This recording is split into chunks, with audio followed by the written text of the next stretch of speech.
Hello. Thank you.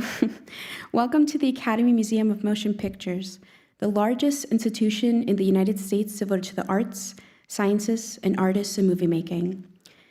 The Academy Museum of Motion Pictures acknowledges the Tongva people as the traditional caretakers of the water and land on which we program, curate, educate, convene, and discuss. We honor and respect Tongva ancestors and the Tongva community today, which continue to nurture this land and water through traditional practice, activism, art, and education. We also acknowledge their continued work to safeguard cultural resources. My name is Sadi Navarro. My pronouns are they and she, and I am an associate programmer on the film programs team here at the museum. Thank you for joining us in our David Geffen Theater for the Best Picture Spotlight, presented as part of our Oscar nominee spotlights. Oscar nominee spotlights are made possible by the Ruderman Family Foundation. Oscar nominee spotlights is presented thanks to Afila by Sony Honda Mobility. Additional support provided by Clarendelle and Domaine Clarence Dillon and Champagne Lallier.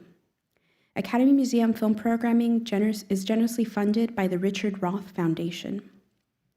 I would like to thank our ASL interpreters who will be assisting today. Their names are Hafet Sauceda, Tim Mills, and Abihu Zuniga.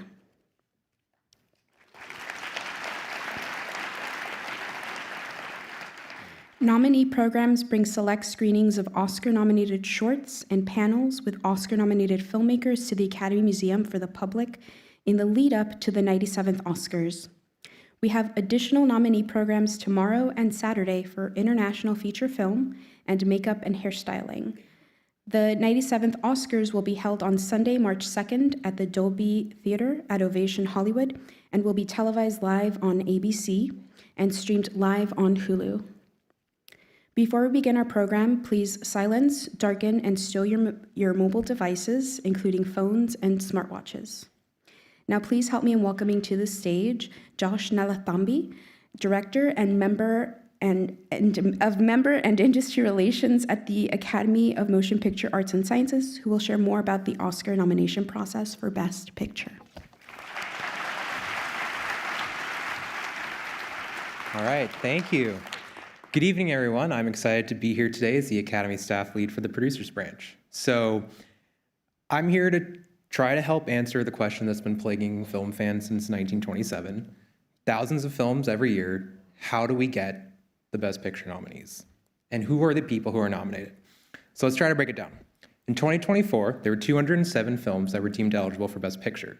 What does that mean? That means these films met the Academy's qualifying theatrical standards of having at least a week-long run in 10 of the top markets in the country, as well as meeting the requirements of the Academy's representation and inclusion standards. Then, in the nominations voting round that occurs in January, members can submit a ballot of up to 10 films in ranked choice order from that list of 207. So essentially just think of it like each member submits their own top 10 list for the year, right? I'm sure many of you in this room do as well. And while, some of us might do it on Letterboxd, stream it on Twitch, close friends' IG stories, Academy members submit their ballots to our partners at PwC, who then tabulate these ballots when the 10 films that receive the highest number of first place votes are nominated. And Best Picture is actually a little bit different than other categories in the nominations round. For example, while the acting categories can only be chosen by the actors, the directing category can only be chosen by the directors, Best Picture is voted upon by over 10,000 global Academy members, all of who are among the leading professionals in the film industry. It's a really large sample size, so I think it can lead one to draw the conclusion that the 10 films nominated this year are the most accurate reflection of what the global industry would define as cinematic excellence for 2024. So that's a little bit about the how. Let's talk about the who. All the producers that you're going to hear from tonight qualified as a nominee by virtue of receiving the Producers Guild of America's mark or awards determination. This means that the PGA has identified them as the key producers that perform the majority of the producing and decision-making functions on these pictures. So we want to thank our colleagues at the PGA for all the information they provide to us in the Best Picture process and for their continual year-round advocacy and support for all producers. So I'm going to turn it over to your moderators for tonight, two career producers who are both fierce advocates for their profession and the Academy. One was nominated in 2007 for the film Michael Clayton and has produced the last six Governor's Award ceremonies. The other was nominated in 2018 for A Star is Born, produced the 92nd Academy Awards, and currently serves as the officer overseeing our awards committee. To put it mildly, I don't know if there's two people in the last 10 years who have had to think more about the state of producing, the state of the Academy, and the state of the awards all in the same bucket. It's why they're the perfect people to guide you through tonight's conversation. Please help me welcome Academy Governors Lynette Howell-Taylor and Jennifer Fox.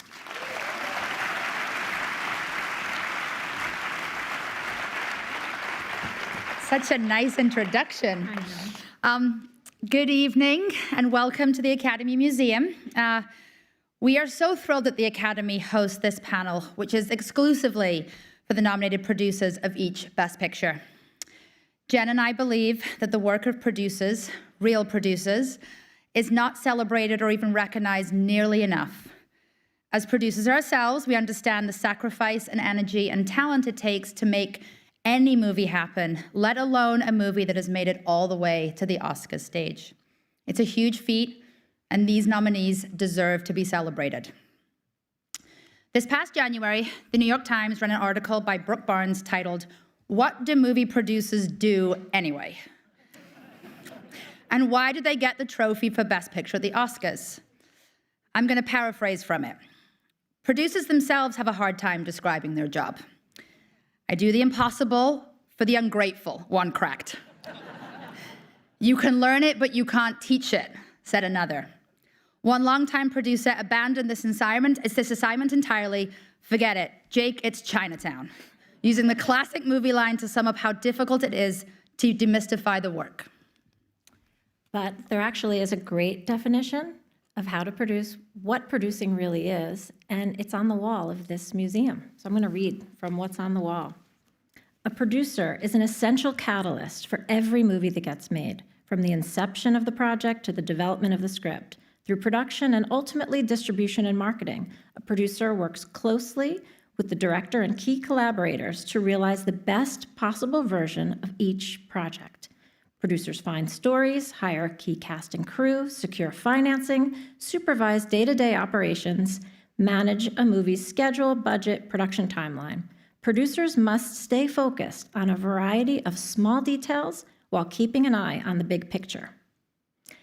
And so it's that last part about keeping an eye on the big picture that I think encapsulates what producers, genuine producers, do. Filmmaking is a massive collaboration, but it's a producer who takes the ultimate responsibility for the integrity of the film as a whole, the big picture. It's often an act of faith in the face of countless hurdles. So we are so excited for you to hear from each of these nominees tonight and to hear more about the Herculean task of what it took to get these movies not only made, but beautifully made. So now we're going to do a clip of the first nominated film, Anora.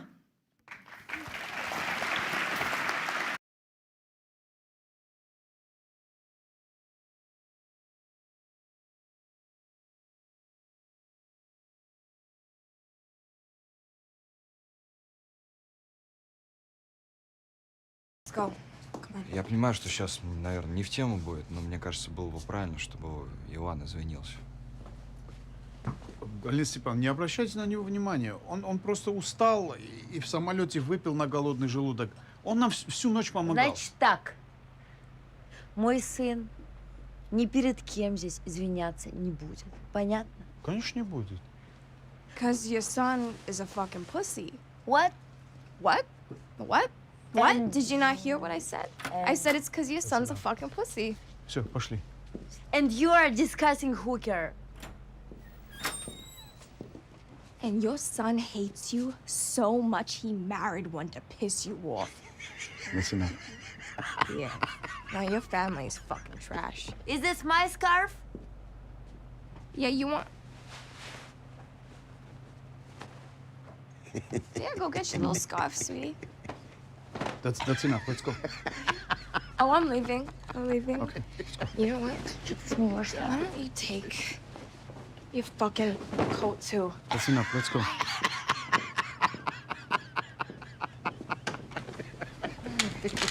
Thank you so much, ma'am. You're very welcome.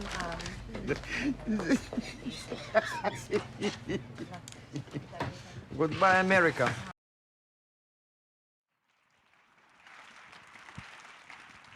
Please welcome to the stage the producers of Anora, Alex Coco and Samantha Kwan.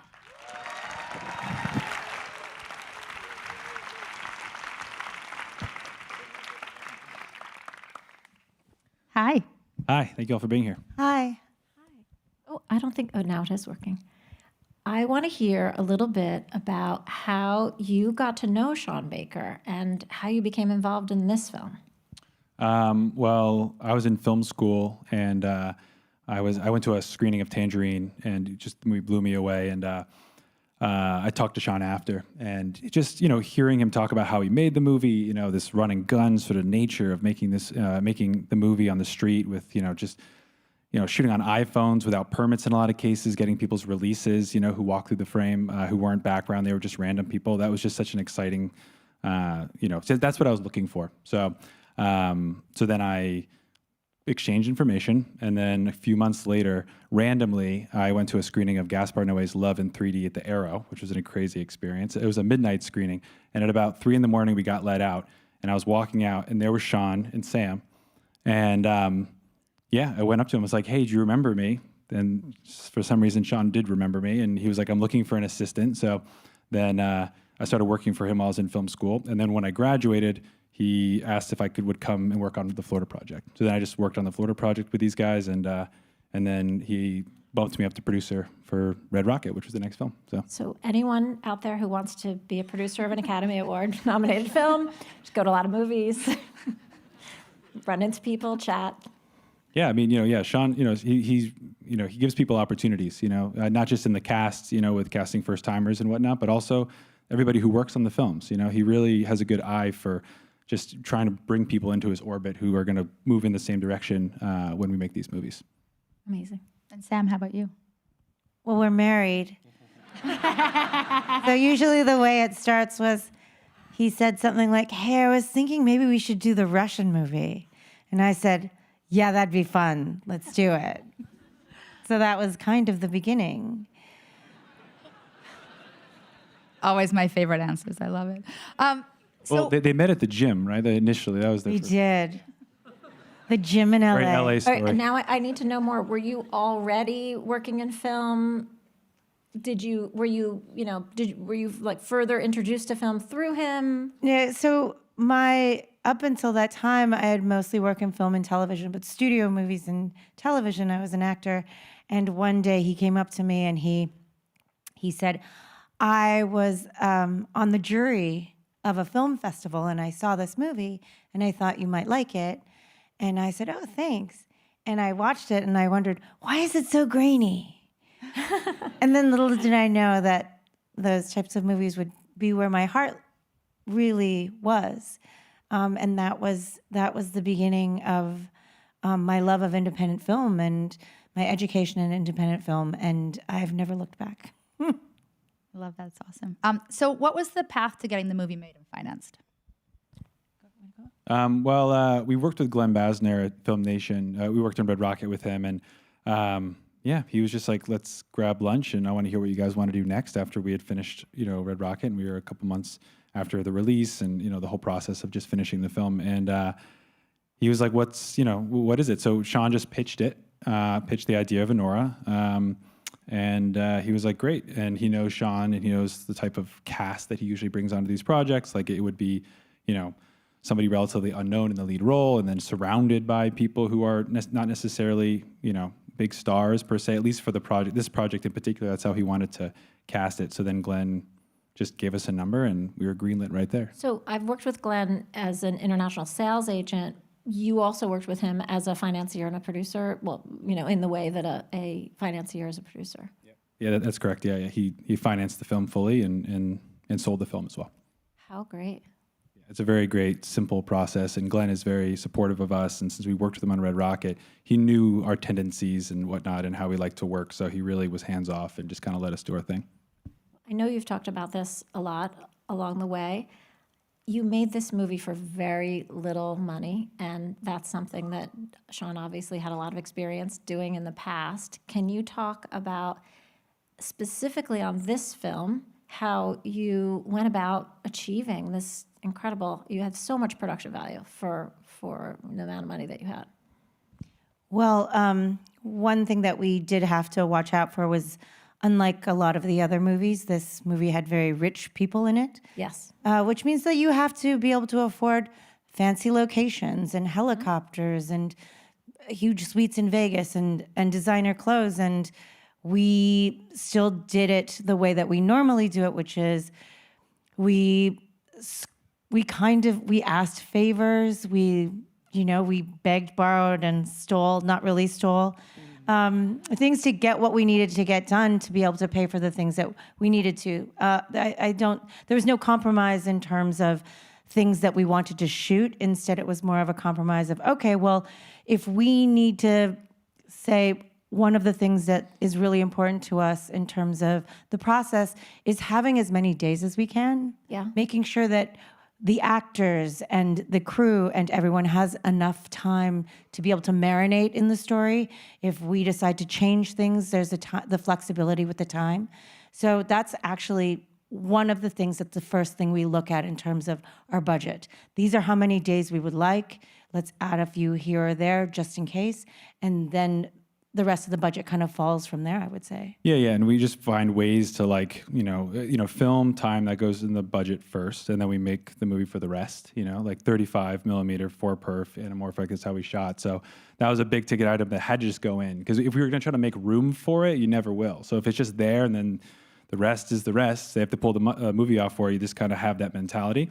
But we were doing things, getting crafty wherever we could, like the diner scene. Like that diner was open. It was a 24-hour diner. We couldn't shut it down. We didn't have the money. So they were like, all right, well, you guys can shoot at this half of the diner, but it's going to be open on the other half. So, we're like, great. When we cut a deal with them, it was way cheaper than shutting the whole thing down, because then we'd have to compensate them for the business loss.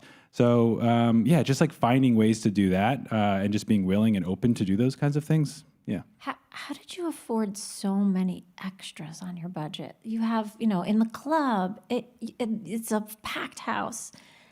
How does that work? I mean, yeah, it's another big cost. Sometimes these things are just, again, you just have to find room for them and, and find other ways to save. We go to these locations and yes, they would cost a lot more to do it the proper way, but we find ways to kind of save every dollar and no one would ever tell you to shoot in a diner that's open, but we did it and it works. And it fills in the bodies in the deep background that you need. Sure. Yeah, well, also something, for instance, that we did with places that were crowded, for instance, the club. Yeah. We would have one day and shoot as many different shots as we could over different scenes and things to be able to maximize on the extras that we had so that we wouldn't have to have as many days with so many extras, things like that. Right. Makes sense. Amazing. This is going to feel a little bit like speed dating, guys, because we have a lot to get through. We're a minute over. So it's already over, guys. It's already over. Thank you to the nominees of Anora for joining us. Congratulations on your nomination. Thanks so much. Let's take a look at our next clip from the film The Brutalist.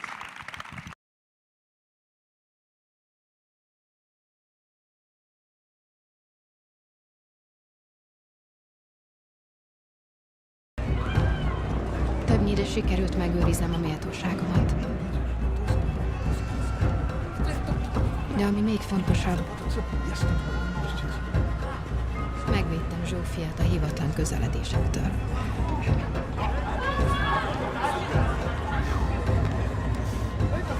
Alább találod a vasi címet, ahova címezhetsz nekem levelet. Kérlek, írj, amikor ezt megkaptad.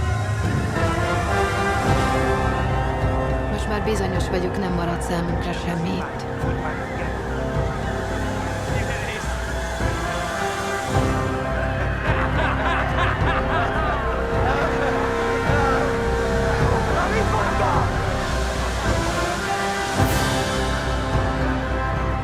Menj Amerikába, és én követni foglak.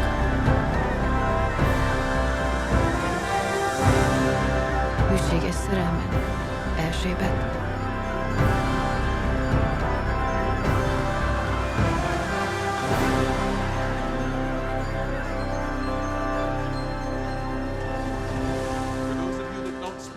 English. Please engage myself or any of my colleagues located in the back. We may inform you about our language and orientation programs, which are held in this very room, 425 Lafayette. Remember that address. Daily meetings are held, where many of you will be sleeping tonight. Over at the Hotel Marseille, located on 103rd and Broadway. Those of you for whom none of the aforementioned details apply, and who will be immediately departing for other destinations in the morning, please see me about your $25 travel aid. These vouchers are redeemable on trains and participating bus services.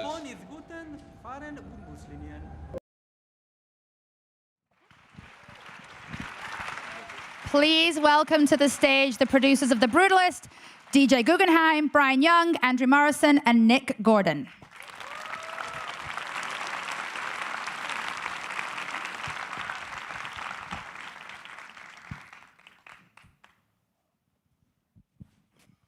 Hi. Hi. Hi. Hello. Hello. So first thing I want to know is how did this project start? And then talk about the division of labor between you. Sure. Well, it started with the screenplay, which Brady and Mona wrote I finished in around 2019, I think is when I read the first draft of that. And there was an intermission written into the script, so that was always by design. That was the plan all the way through. And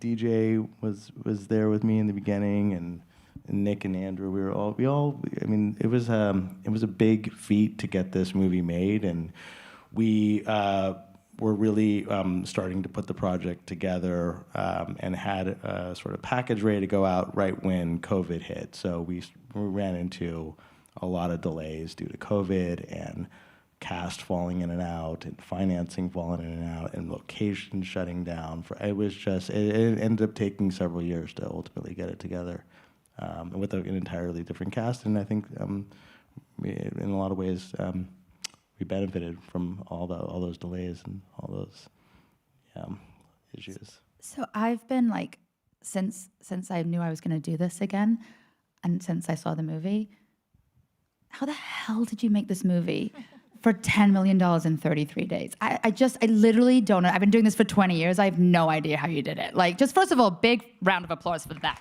That's unbelievable. So now you need to tell us all how to do it.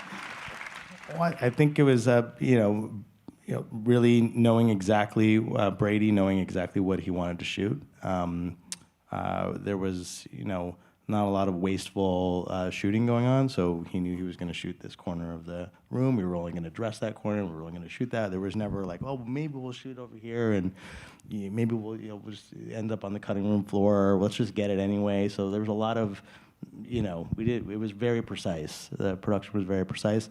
Everybody was incredibly prepared. We took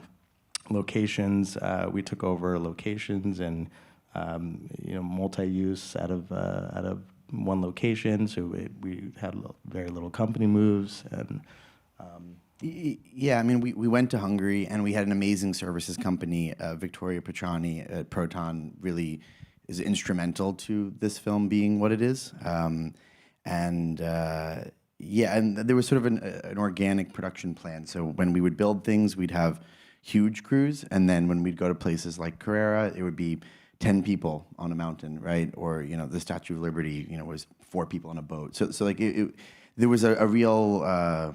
We were trying to match the plan to what we were doing versus keeping massive crews the whole time, and that followed through with everything. If you had to guess, what would it cost to do this movie in the States? Ooh. I'm sure you didn't do that math, but I think at least twice. Yeah, 2030. 2030. I mean, in Hungary, if we were sitting here having the same conversation and you said this 25 million, I would say the same thing. How did you make this movie for $25 million? But the same approach, discipline that Brady has, and everybody really paddling in the same direction. I mean, every department is so lean and so focused and so sort of hip to the plan. They really Brady's sort of a Pied Piper in a way. I mean, he really brings like the exact right person for every role. They're so prepared. They're so in line with his goals and his vision. And so every department is just as lean and as focused as it can possibly be. And that's sort of how you get here. And back to your question, like everyone knows now what the schedule was, but the first schedule was 62 days. Right. That was the original plan, was to do it like No, that wasn't the plan. That wasn't the plan. But the first schedule that we got in was 62 days. And That was a line producer who didn't end up doing it. But it was a 165-page screenplay. So, when you're sitting down to make a we're schedule. like, this is not the plan. And he's like, well, this is what you need to do it in. And we're like, well, that's not what we're going to do it in.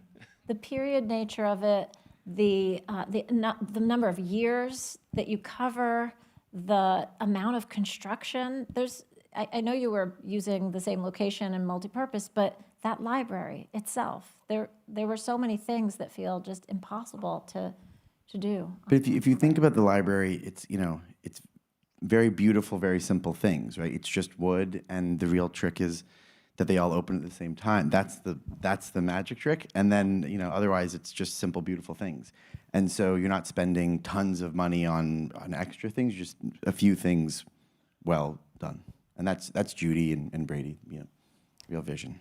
I think we should go to what was the worst day on set? We didn't have any bad days on set. You had a bad day. Even if they were mostly good days, what was I got COVID. So that was that's a bad day. I think it was windy one day, and one of the concrete pylons, which was not concrete, it was made of like cardboard, but from far away it looked like concrete, hit someone. Okay, blew I don't away and believe hit you. someone and But people aren't voting anymore. We can now. yeah, that was a bad day. That was bad. Yeah, there was. It was very cold and windy on that hill when we shot that scene. Yeah, that was rough. Did anyone have a temper tantrum? Was there ever you don't even have to use No. Everyone knew what they were signing up for, so everyone was great. No temper tantrum. Yeah, no temper tantrum. I thought this question would be the one that would get the story, that was the juicy story. We got lucky. There was none of that. No bad behavior. I think when you say, look, this is what we're doing, this is how little money you have, we're bringing you halfway across the world, like people say no early. Very true. Yeah. Yeah. That's really true. Okay, so last question, I think. So how did there's four of you up here. How do you divide how do four producers, and there's more producers on this movie credited, how does the division of labor really work? I mean, there was a lot of communication. We were in constant communication, and I think we were really dividing and conquering. And I think we were just crisscrossing, but never. I mean, it was we were across everything. I mean, we in prep and production, we would split up which department heads we were most responsible for, which elements of production and financing we were most responsible for, who was handling our negative pickup partner more. It was really there was you make this movie because there's an enormous amount of stuff to do, and we have no support. So you need this many. And we worked really well as a team. I mean, teamwork makes the dream work. That is the line to end on. Thank you, nominees of the Brutalist, for joining us, and congratulations. Thank you. And we'll take a look next at a clip for the Complete Unknown.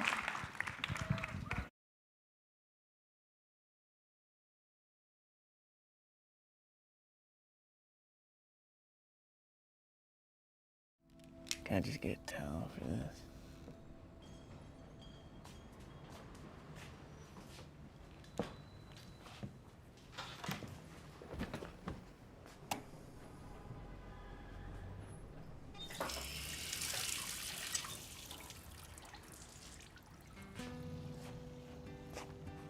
Thanks.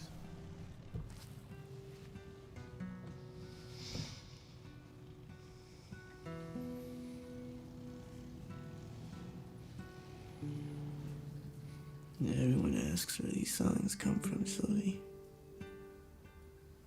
When you watch their faces, they're not asking where the songs come from. They're asking why songs didn't come to them.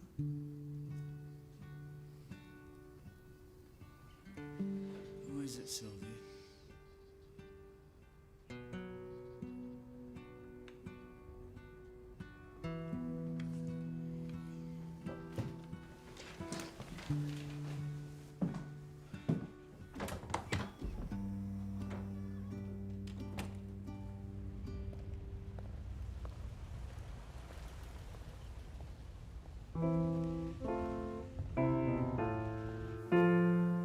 Discover what you set out to find. Come on, give it to me. I'll keep it.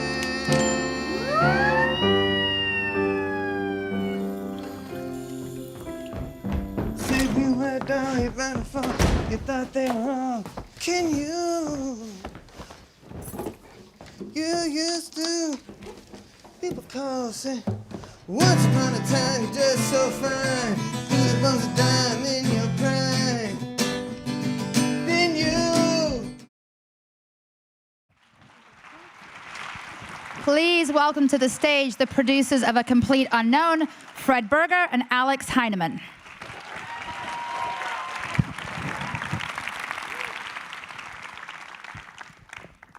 Hey guys, Hey. how's everyone doing? These clips are good. Yeah, well, Movies are good. Yeah. First, we want to know, how did you become involved in this film? How did it start for you? It all started with Alex, who's the ultimate Bob Dylan fan. So, I think perfect. Thanks, Fred. It's funny because you were talking about producing earlier, and I think all of those things are true. And also, another key part of producing is dreaming. And this has been a dream of mine for a long time. And I've always been a huge fan of Bob Dylan's music my entire life, really, but also his story. And I always found that very inspirational. And you can see in the clip how this teenager essentially was able to manifest his true spirit and kind of create who he wanted to be and share that with the world. And that was something that was always inspiring to me, the music and the story. And Fred is a very good friend of mine and also a brilliant producer and someone who I've also been inspired by. And we were having dinner in London one night, and I had been thinking about this for a long time, and I said to Fred, I want to make a movie about Bob Dylan. Will you go on this journey with me? And Fred thankfully said yes. First I said, how'd you get the rights? Yeah, there's that part. Turns out he didn't have them. I said, Fred said, thank you for being so generous and inviting me. Bob Dylan, how did you get? And I said, I don't have any rights. But I said, we're going to do this together. And he said, I'm totally in. And we're both from the New York film world and have that kind of New York chutzpah. And it was kind of fun for us to start from nothing together and say to each other, we're going to go for this. And so then the practicality came into it. And because we are producers, thank you, we did have a connection to the Bob Dylan camp, which is the legendary music manager, Jeff Rosen. And our fellow great Yeah, give it up for Jeff Rosen. Please, give it up. And our fellow producer, Bob Bookman, who's a legendary manager and former agent, he's a friend of ours, and he said, when you're ready, please come to me because I can introduce you to Jeff Rosen, and he is the key to the Bob Dylan rights and story and making a movie about Bob Dylan. And so we had that information, but Fred and I knew that before we went to Jeff, many people had the idea to make a movie about Bob Dylan. We needed to know who our Bob Dylan was going to be, and we thought of Timmy. And this was back in 2018. He had just done Call Me By Your Name, and we were just both so taken with that movie. We called Timmy's agent at the time, Brian Swartram, now manager, brilliant guy. And Timmy didn't know really who Bob Dylan was, but he understood his importance in our culture. And Brian certainly knew who Bob Dylan was. And Timmy agreed to meet with us. We had a 4-hour meeting with Timmy, and he quickly became as excited about doing this as we were. He said, I'm in, guys. Let's go on this journey together. We then went to Jeff Rosen. We were ready. We had a vision to tell the story from 1961 to 65. And coincidentally, Jeff Rosen had also been developing his own movie about Bob in that same time period from a script by Jay Cox called Going Electric, which was based on a book called Going Electric. And we kind of married the projects together with Timmy and us.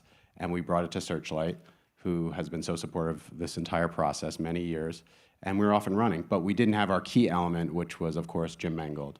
And very quickly, David Greenbaum and Matthew Greenfield from Searchlight, they were on a plane with Jim Mangold going from Telluride to Toronto, the two film festivals, and they pitched this project to Jim, and he immediately said, I'm in, I'm doing this, and on the plane, he read the script, and he started rewriting the script that day.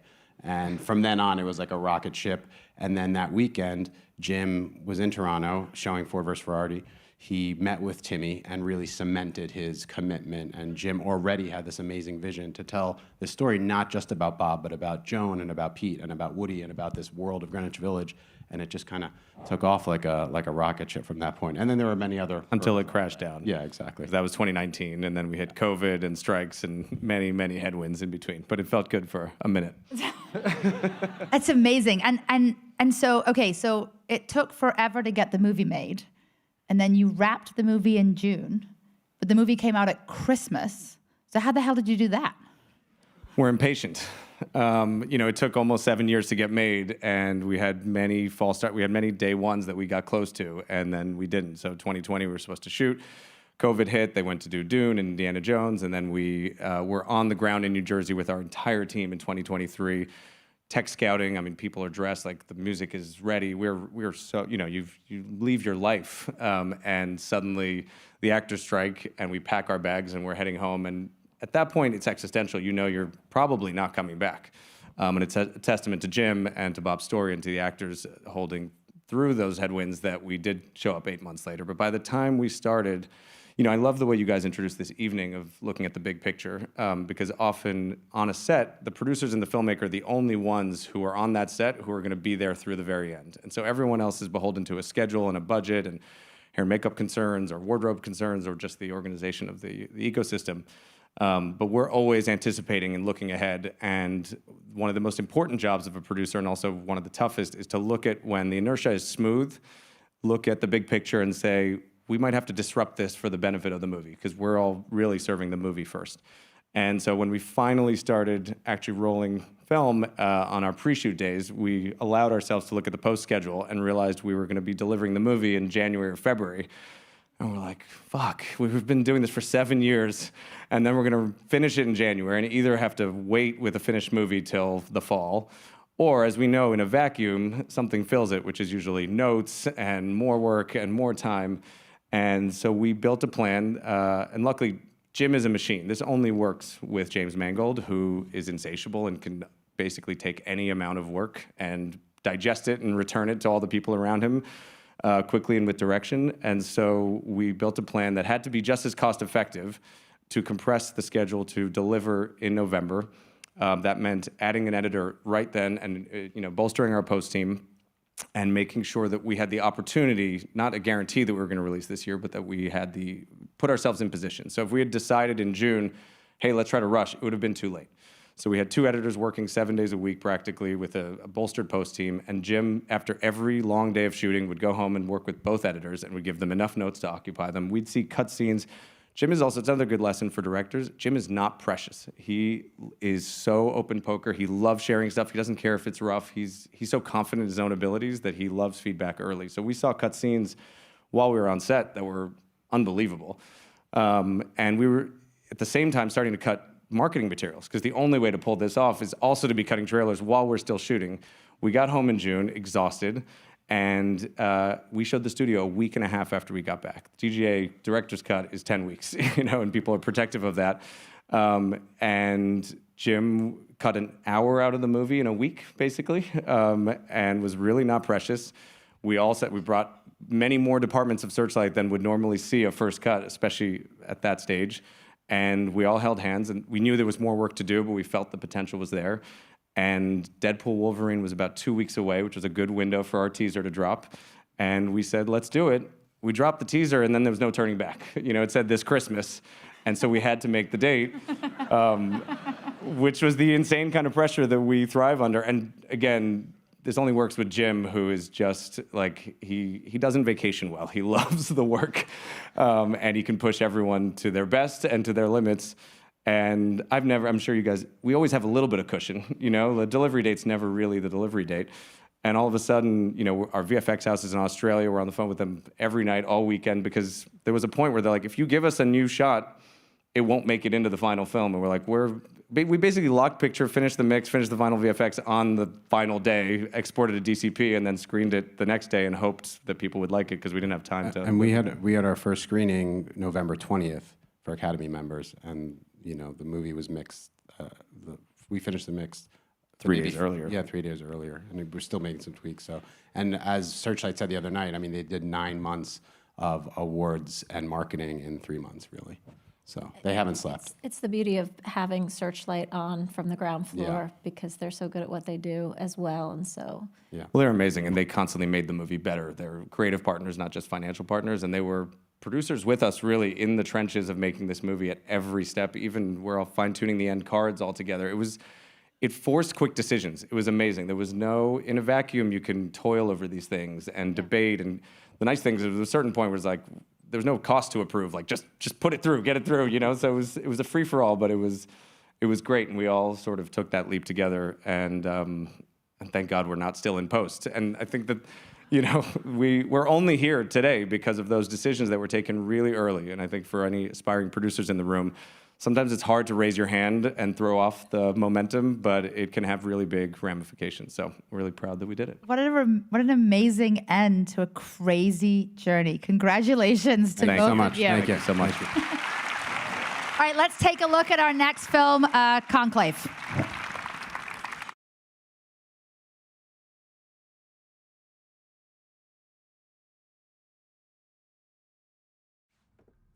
Let me speak from the heart for a moment.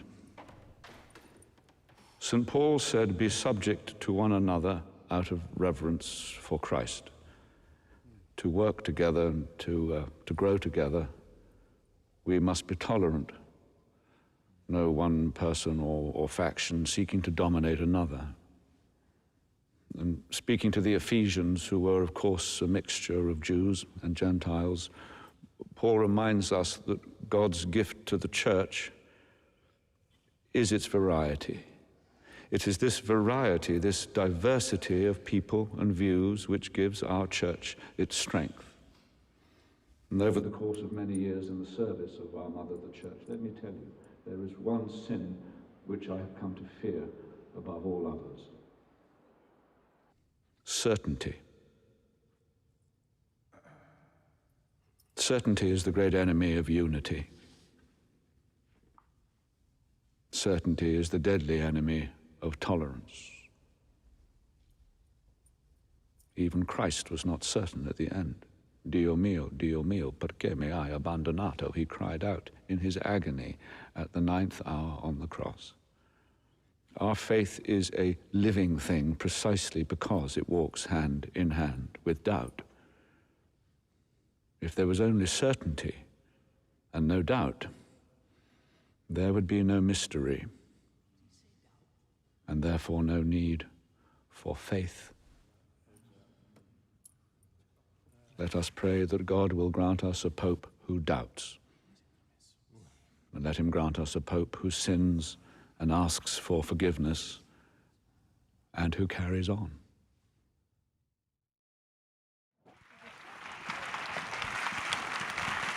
Please welcome to the stage the producers of Conclave, Tessa Ross, Juliette Howell, and Michael A. Jackman.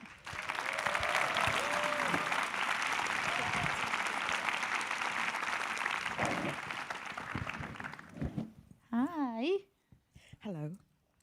Okay, so this is an adaptation of a Robert Harris novel. So why don't you tell us how it started? Okay. It's a very strange story. Juliette and I run a company called House, and when we started the company, we shared the office because we had no money with a documentary company who also had no money.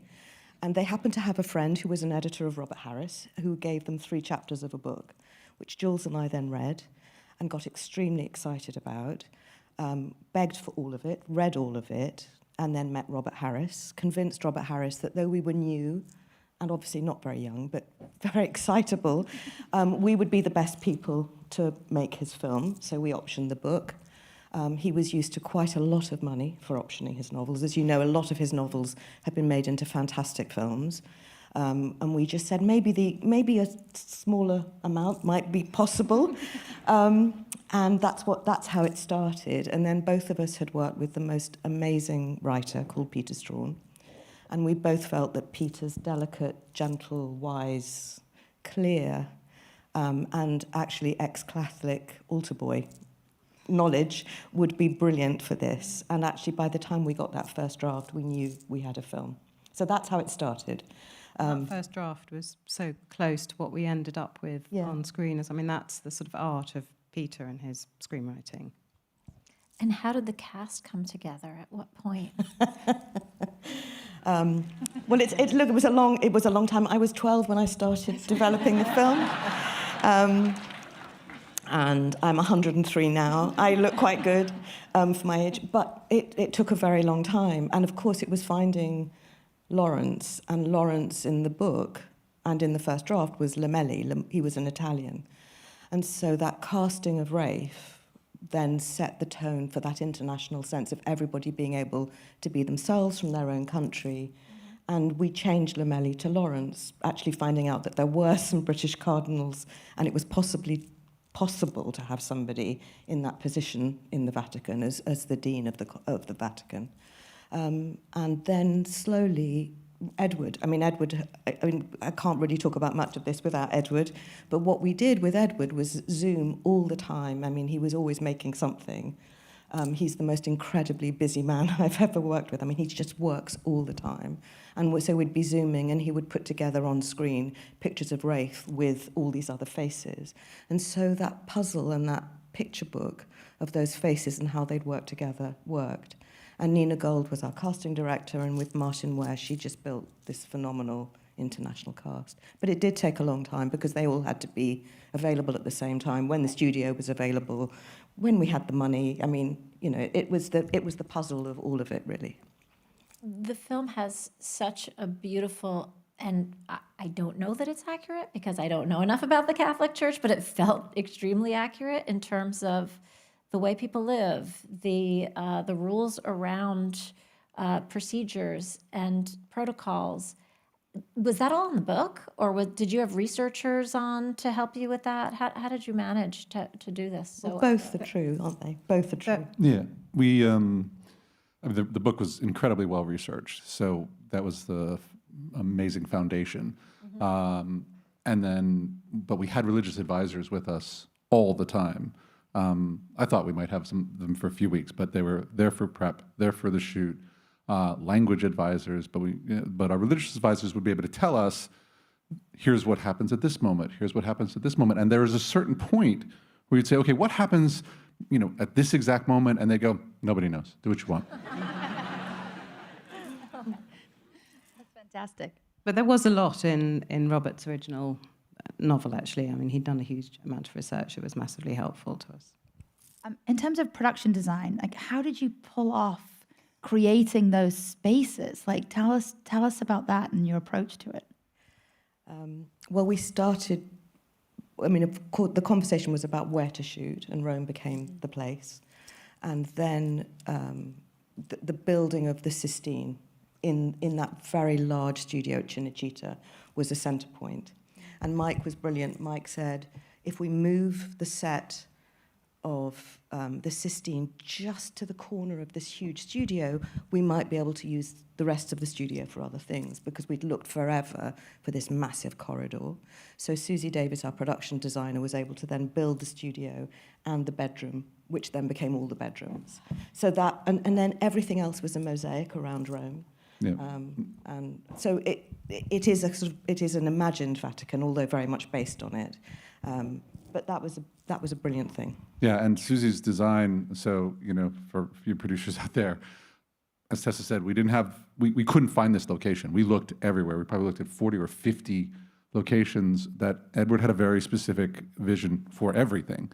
But for these rooms and corridors, corridors needed to be long enough, they needed to be tall enough, they needed to be marble, and they needed to have multiple tones. And so when we managed to push the Sistine to the side, right along the side, we were able to put this long corridor, but we only had room for kind of one bedroom. So Susie Davies put together this modular set where we could move the rooms around, so it would change from anteroom to bedroom to bathroom.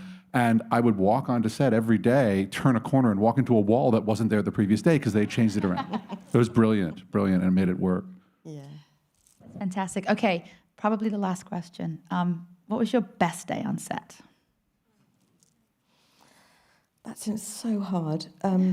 I actually think that Carlos Diaz, who is Benitez in the film, I don't know how many of you have seen the movie, Oh, okay, thank you.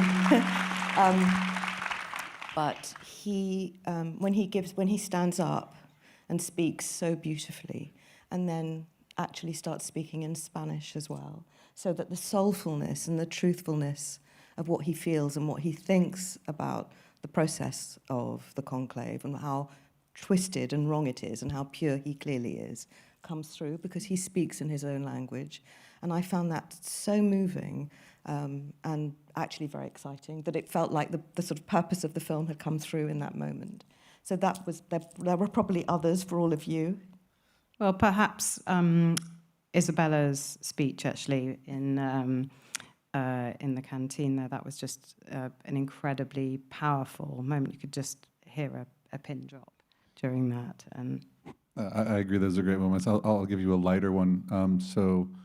Our dead Pope was Bruno.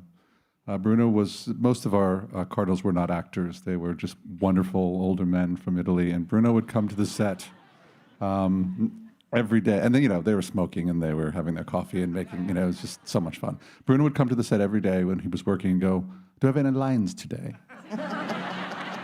And our costumer, who usually was one who greeted him, would go, "No, Bruno, you're the dead Pope." That is a fantastic way to end. Thank you. Congratulations on your nomination. And now we're going to take a look at Dune Part 2.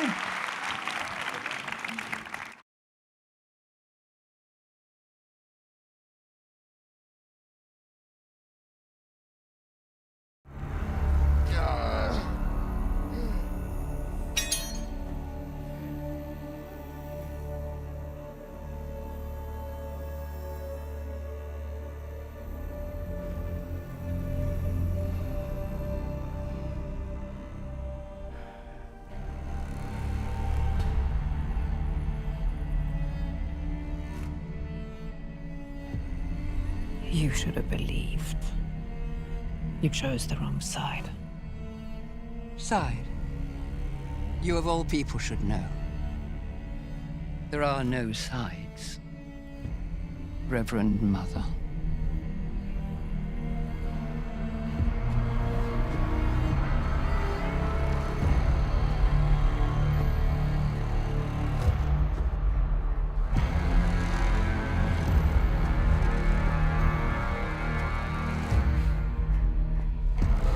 The life debt has been paid. Spare my father now, and I will be your willing bride. The throne will be yours.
Please welcome to the stage the producer of Dune Part 2, Tanya Lapointe.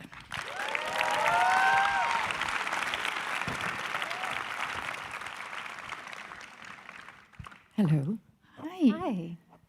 You have had an incredible career trajectory. You were a journalist? Yes. Will you First tell life. us a little bit about how, first of all, how does that experience as a journalist help you do something like this?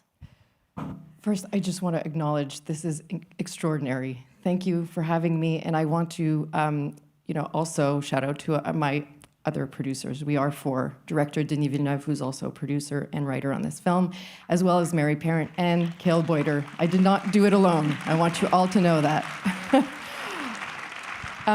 Funny that you should ask about journalism, because, I mean, over the past few days, a lot of people are saying, why did you get into movies? Why are you here? And I grew up watching movies. I was trying to figure out life through movies.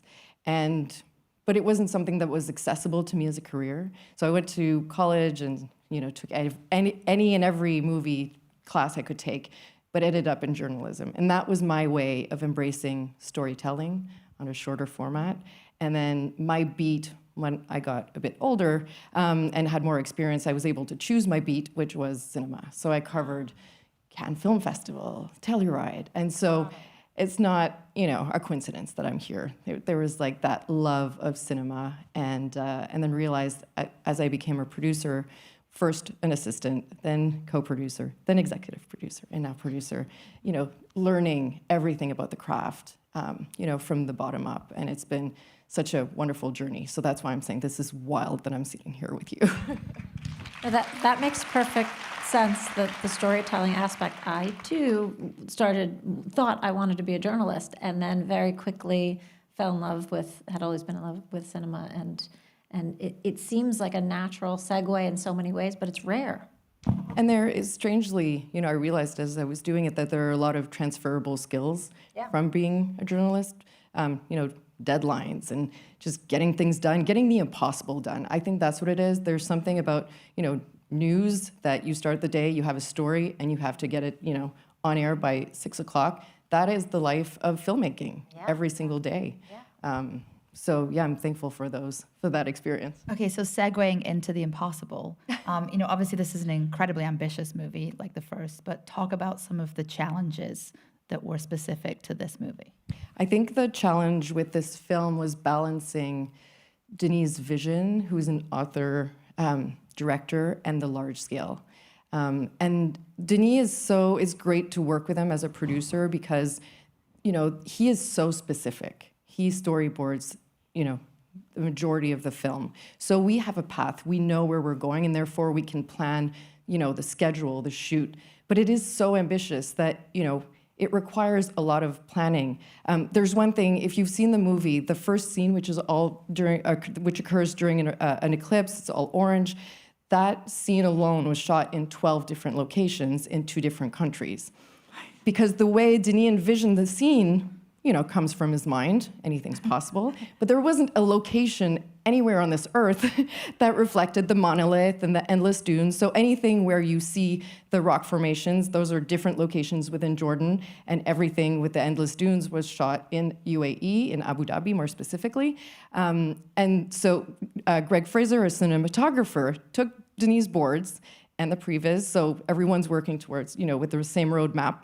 And he started using, Greg has an insatiable appetite for innovation. So he went to Unreal Engine, inputting the LiDAR of all our locations, inputting the sun path, so that he knew exactly at what time he would shoot Zendaya on this angle, and what time he would shoot Timothy on the other angle. So I can tell you that scene where you have a Harkonnen, or no, it's actually Lady Jessica, Rebecca Ferguson, killing a Harkonnen with the sun right behind her. That was not an accident. That was at 10:43 at a location we called Bottle Canyon. So everything had to be meticulously calculated. But then there was some experimentation that was needed because no one's written a sandworm before. So how do you do that? And we've talked about this often, so you may have heard this before. But there was a worm unit, which was an R&D unit where, again, we had storyboards, previs. I was directing that unit. So I would get to Denis, send him the shot and be like, it's good, right? He was like, yeah, it's exactly like the previs, but that's not what I want. So we had to develop the language. And so that, he was so specific again. He knew that Paul Atreides was learning a new technique. So he had to be clumsy, but then you also had to believe that when he stands up on the sandworm, that, he has that heroic posture, and that you know that, okay, he learned this, and that's why he's achieving, this what only the Fremen can do, essentially. It's incredible. I miss the days of the DVD extras where you had the narration of exactly how it's done. I hope that will exist at some point, a version of that to break down these scenes so we can really see them shot for shot and understand. I agree. Fascinating. Denis hates that. Really? Because is that because he feels like you're taking away my magic trick? You're like showing the cards and you know, he references Star Wars. He said, when I saw Star Wars, you didn't have access to DVD, you know, extra content or whatever. He only saw that 20 years later, so it didn't kill the magic. So maybe in 20 years, everyone. I just wanted to learn from it. What are some of your favorite scenes in the movie? I mean, the scene that we just saw, I've seen this film, and you know, obviously in post-production, I've seen cuts, early cuts, late cuts, and the finished movie hundreds of times. And that moment when Zendaya's character Chani turns away, I get choked up every time with Hans Zimmer's music. And I remember sitting in the mix on the mix stage, and we were, you know, trying to figure out what was the perfect moment when we go from silence to the soaring score that just breaks your heart. And Hans Zimmer, I remember when we first showed him a scene, with the kissing scene with Timothy and Zendaya. I remember Hans becoming very quiet. I was like, what's wrong? He's like, it's very hard to do a love theme. And I thought, Hans Zimmer can do anything. But clearly, he said, you know, everyone's been trying to write love scores forever, and not everyone achieves that. And so for me, in that moment, he did achieve that, you know, heart-wrenching, heartbreaking music. So beautiful. Well, thank you so much. Congratulations. Thank you so much for having me. Thank you, everyone. On your nomination. So we're going to now do a clip of Emilia Pérez. Unfortunately, the producers couldn't join us. So take a look, and then we'll read a statement.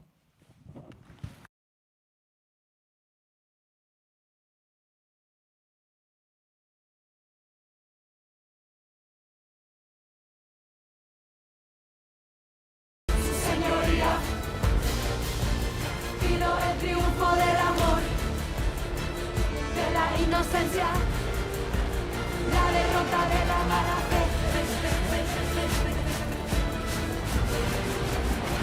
Cuando hablamos de violencia, hablemos de compasión. Hablemos de nuestros muertos, hablemos de nuestras sombras, acojamos nuestro mundo. La derrota de la mala fe. Cuando hablamos de violencia, abramos el corazón. Vino el triunfo del amor. Amemos a las mujeres, perdonemos a los hombres, abracemos la miseria. La derrota de la mala fe, fe, fe, fe. La miseria.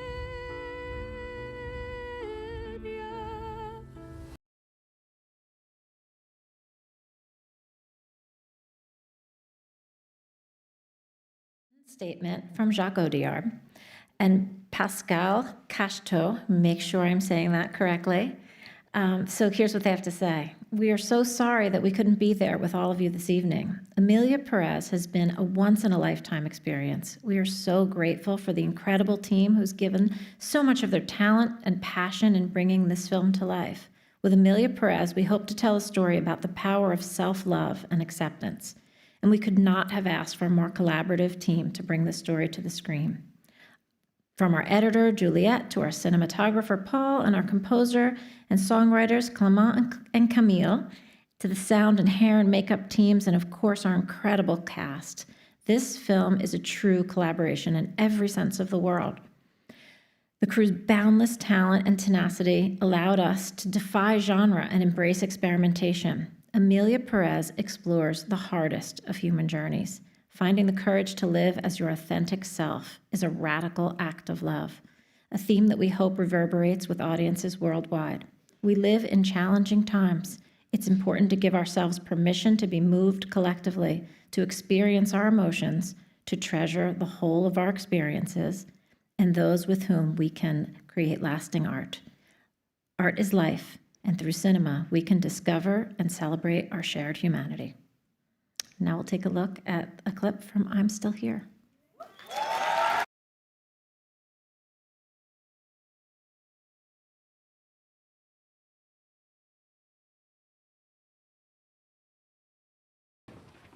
Onde você vai? Onde eu vou? Ver como tá o almoço, né?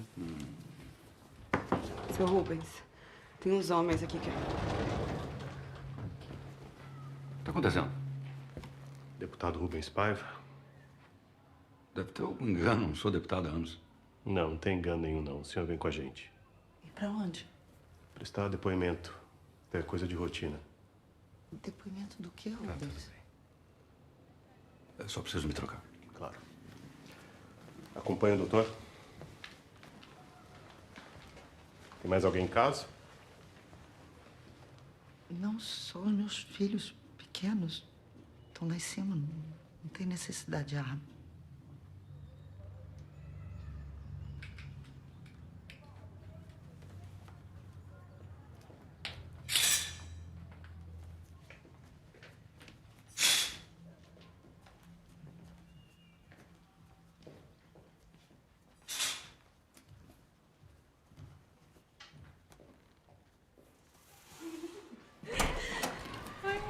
Meu filho. Cadê o papai? Tá lá em cima. Tá bom. Eu vou pegar um copo d'água na cozinha, tia. Eu pego pra você, Cristina. Bom dia.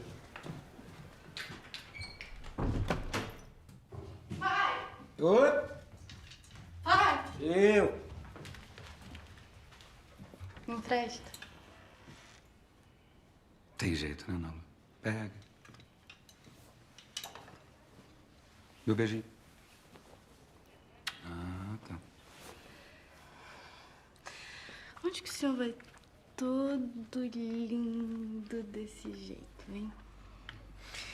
Tô indo pro escritório. Mas é feriado. Eu vou só ajudar esses senhores. E aí eu já volto, filha. Tá bom.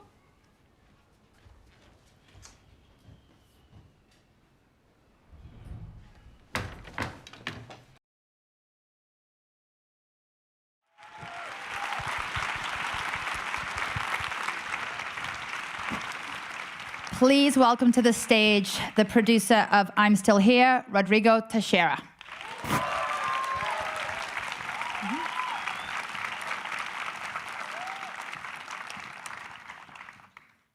Oh man, this movie crushed me. Thank you. It's such a beautiful movie based on a true story. Tell us how you came to produce the project. Actually, I know it's a good story because I know Walter Walter's company for 27 years.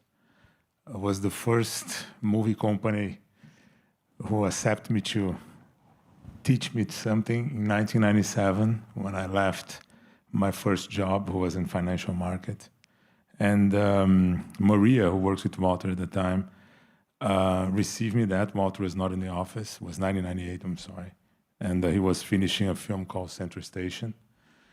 And they show me around. I was understanding how a movie production company works, and I start having a relationship with them. And after 13 years, Walter came to my office. We started talking about other projects and other works.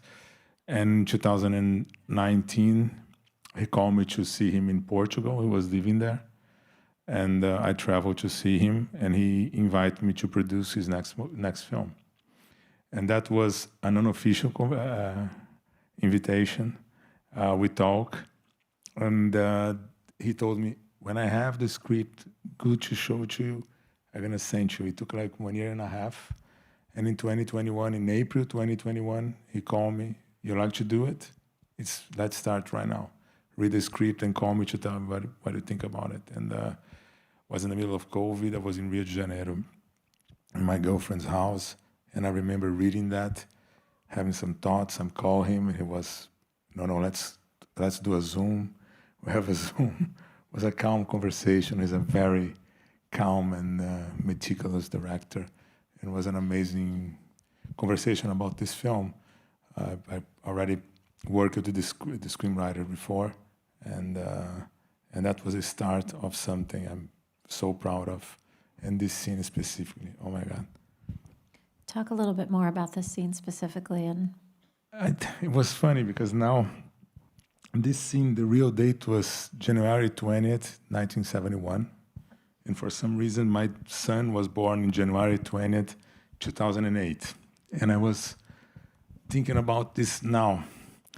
And it's too emotional for me because when the daughter came to see Rubens and she used his shirt was when I really cried on saw in the film. And that because my father died when I was very young, and I know how that feeling is. And I know how to lose someone, and Selton, who is make a brilliant work, and you feel him after that forever. You still feeling him, and you never forgot him. You always with him, and the starting when you feel for him is in this scene, and I love it very much. There's such intimacy between your actors. They're so real as a family. You also you handled a heartbreaking, aching, beautiful story in a way that had such sensitivity. Can you talk about how you and the cast, everyone dealt with it with such respect and dignity? This is Walter. Walter is a real maestro because he goes in such small details, and he likes to make this family look as a family. They were living in that house, they were rehearsing in the house for months before. And should they have the intimacy as a family, should they be together and you look like a real family. And that's from Walter. Walter is, I really respect him because before I worked with him, I worked with so many directors, but no one like him in the small details. He's unique on that. And that I respect a lot because the results we are seeing, you guys are seeing, emotional, everyone is not, we could emotion here in the United States. I know you guys are living definitely not an easy time. I hope the film help you guys to learn. Scares the shit out of us. And I hope also, because it's important on that, I know it's a little bit out of the question, but maybe we are also Americans from the South. We are parts of Latin America. And you guys are American for the North. We are all Americans. And that's the important film for all Latin American, and now more than ever from United States. And that way to you understand that family, because when someone of that family leaves, it's not only about politics, it's about a family. It's about a tragedy in a house. And that's the big mistake politics do with all of us. Broke a family and broke all of families, the possible families, and for that we need to unite against that. And that is what about this film is. The film is so much about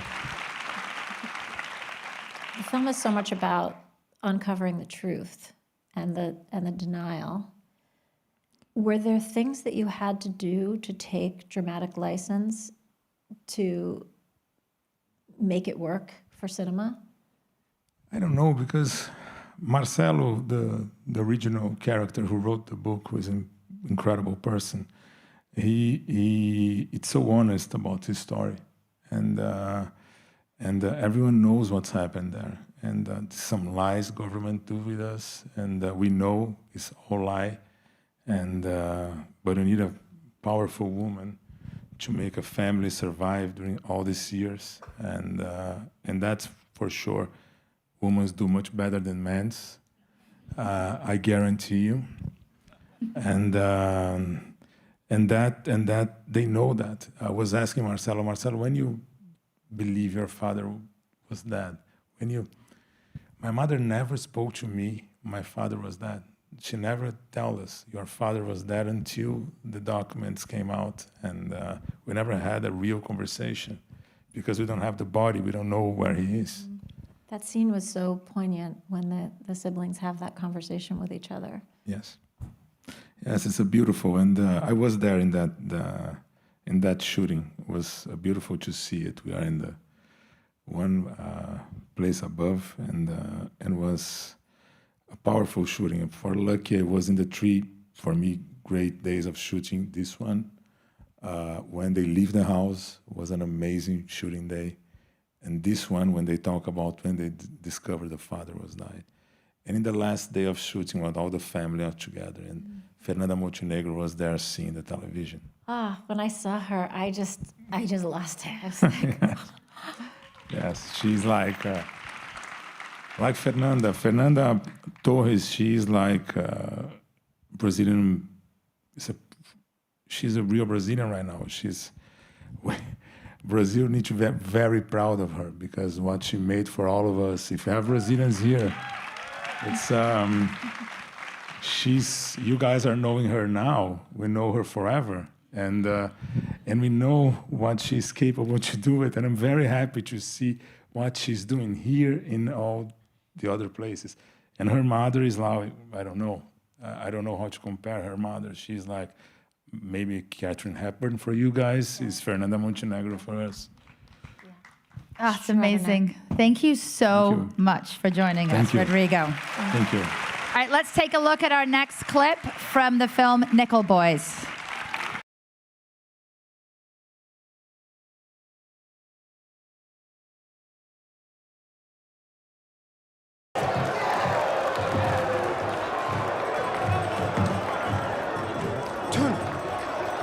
Turner, that's a $100 bill.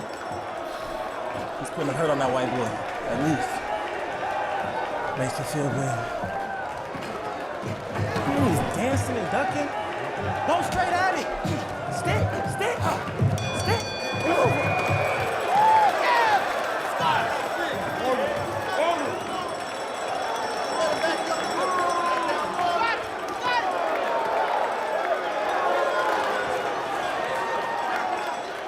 Earl 2, huh?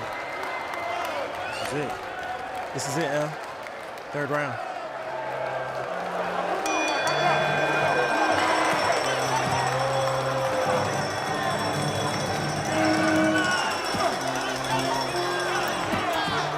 He's about to go.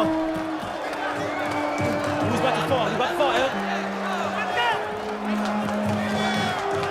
You don't think Griff could knock down Big Chet by accident, do you? He's making it look good for sure. Jab! What I saw?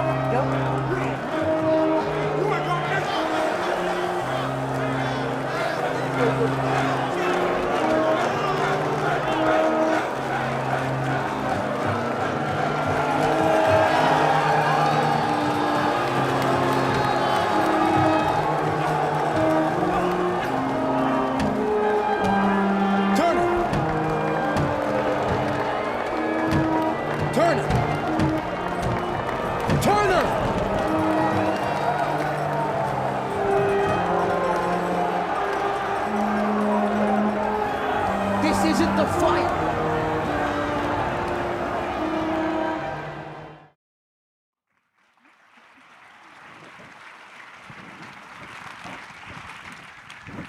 Please welcome one of the producers of Nickel Boys, Jocelyn Barnes.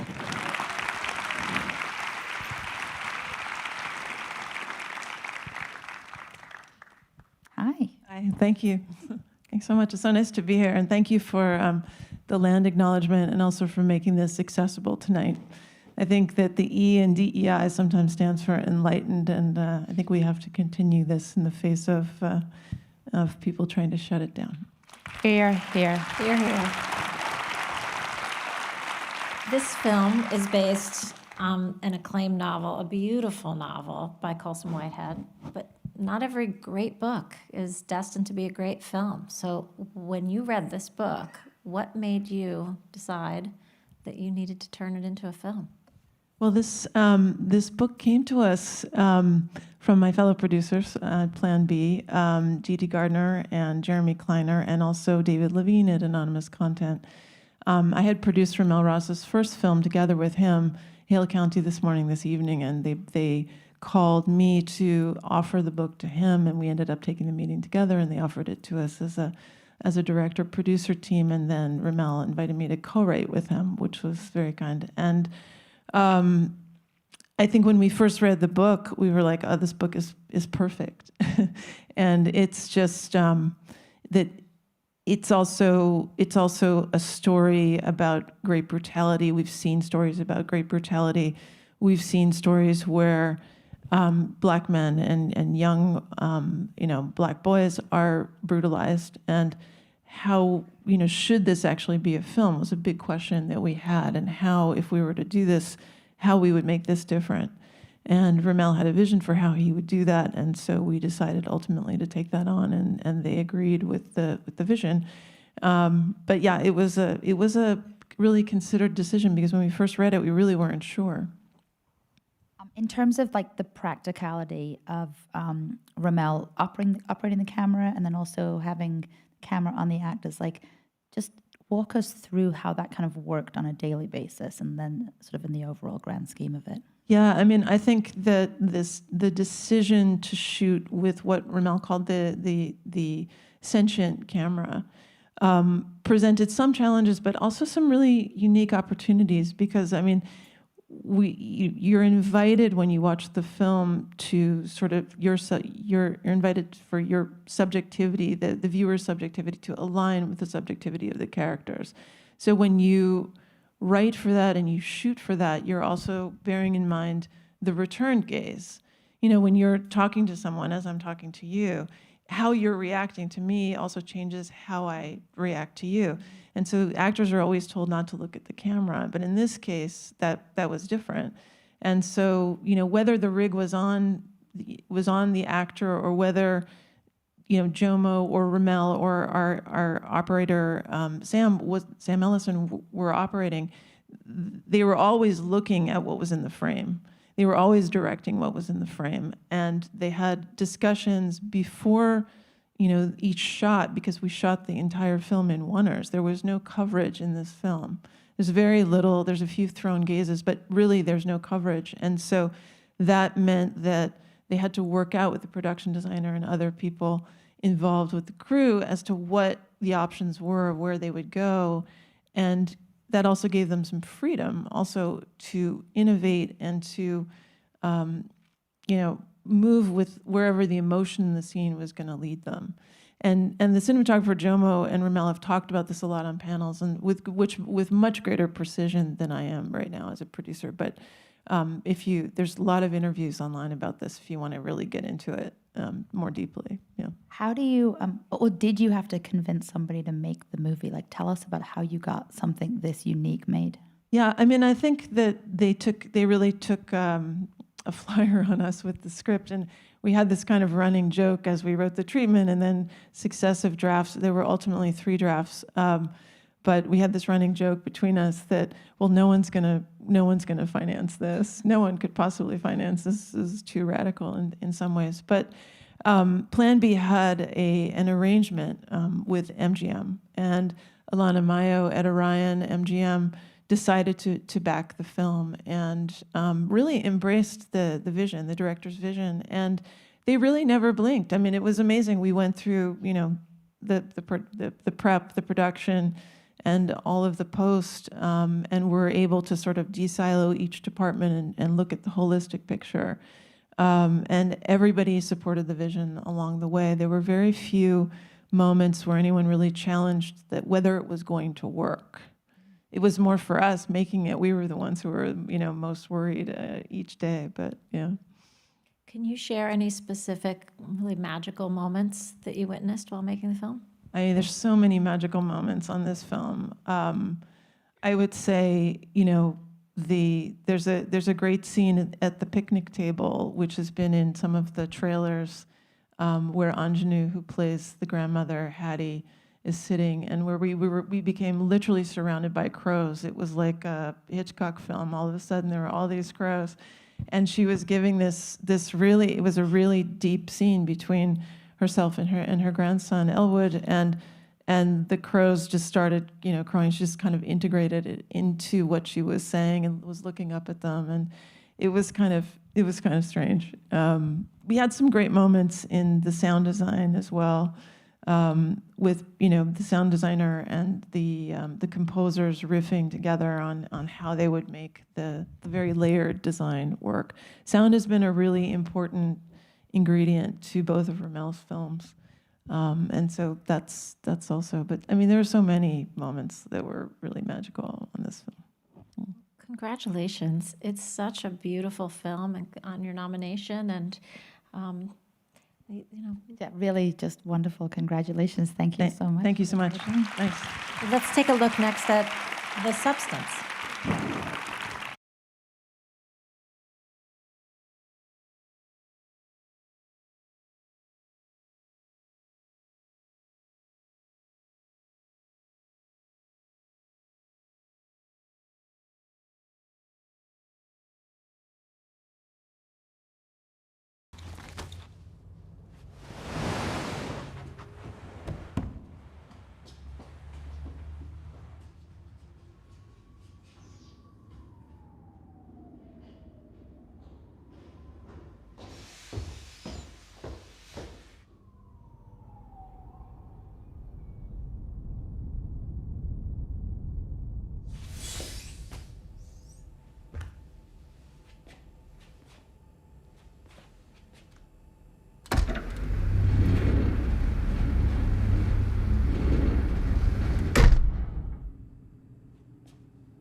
Please welcome to the stage multi-hyphenate writer, director, editor, and producer, Coralie Foggia.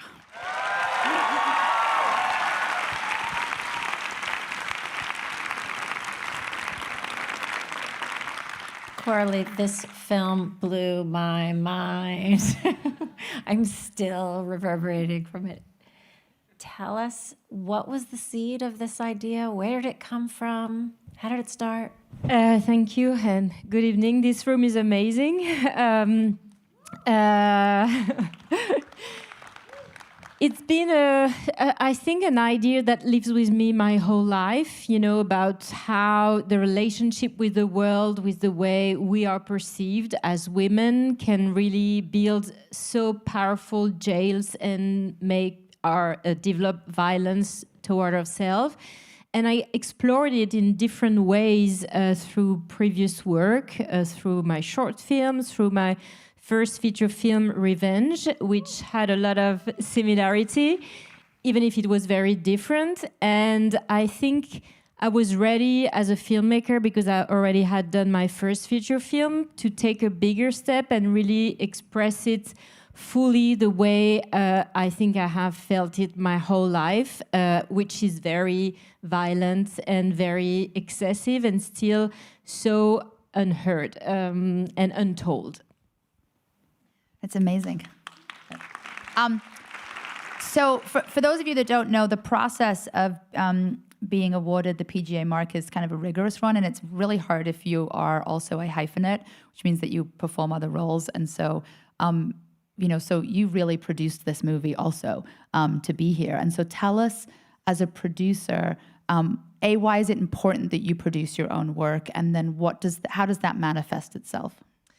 Yes, for this one, I knew from the start that was one of the most important things for me, to be a producer of the film, because, I experienced on my first feature film that I'm working in such a precise and particular way, that's the most control I have, the better I am at what I do.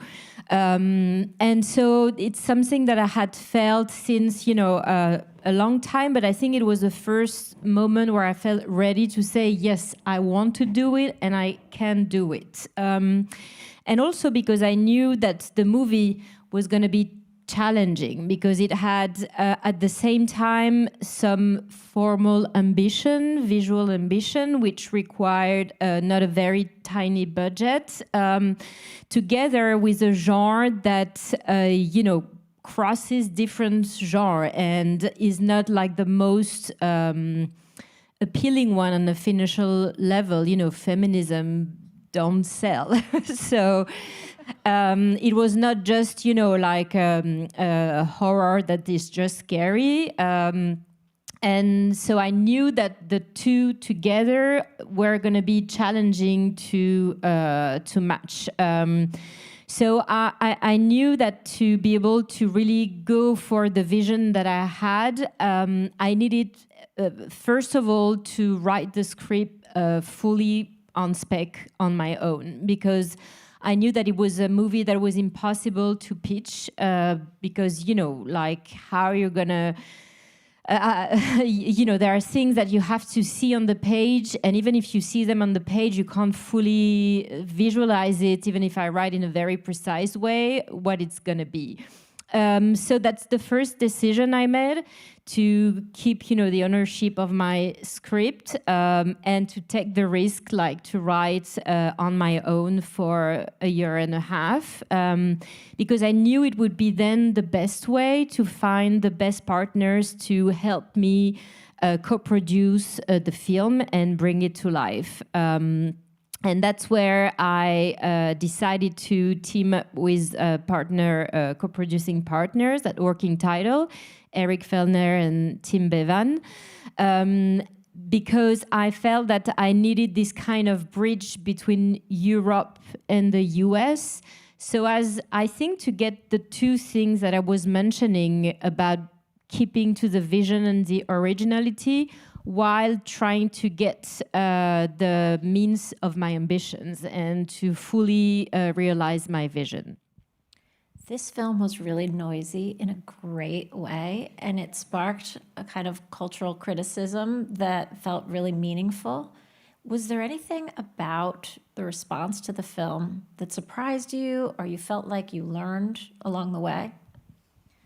I mean, the response to the film has been really such a joy, because, when you write the monster and the blob crawling, on the Walk of Fame, you don't know how the rest of the world is going to react to that. And I remember that, the first screening of the movie was in Cannes, in Festival de Cannes. It was the first time we were showing the movie to an audience. We had a very difficult post-production process where not many people liked the film at that time, to be soft. And so, I was really feeling I'm going to show myself naked with my monster and my blob in Cannes. And so it was like, I think, one of the most impressive evening of my life. And during the whole movie, I was so tense because, you don't know how the room is going to react. And by the end of the film, when I had the room in Cannes clapping to the blob, crawling on the pavement, like, go, yes, go to your star. That was just fantastic. I said, okay, oh, thank you so much. I think it's going to be well. It's amazing. Yes. Thank you, Coralie, and congratulations on your nomination. Thank you so much. Such a pleasure to talk with you. Thank you. Unfortunately, Mark Platt, who produced Wicked, is not able to join us this evening, but we'll take a look at his clip.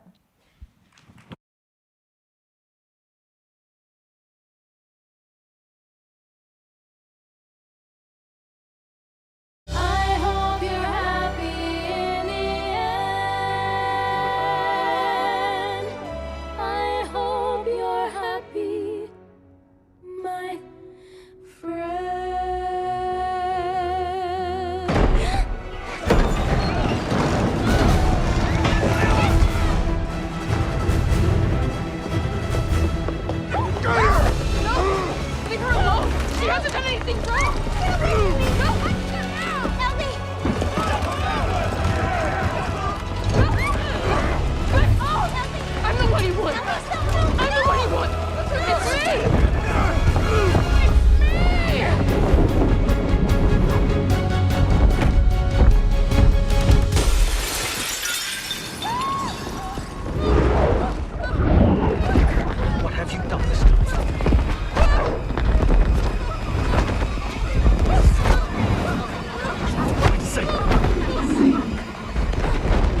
So we have a written statement from Mark Platt to share with you.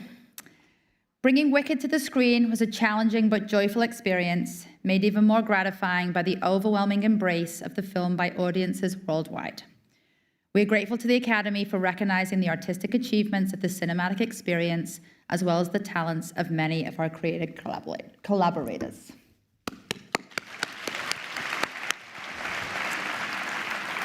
So that's it. Thank you so much for joining us this evening. A huge round of applause to all the incredible nominees.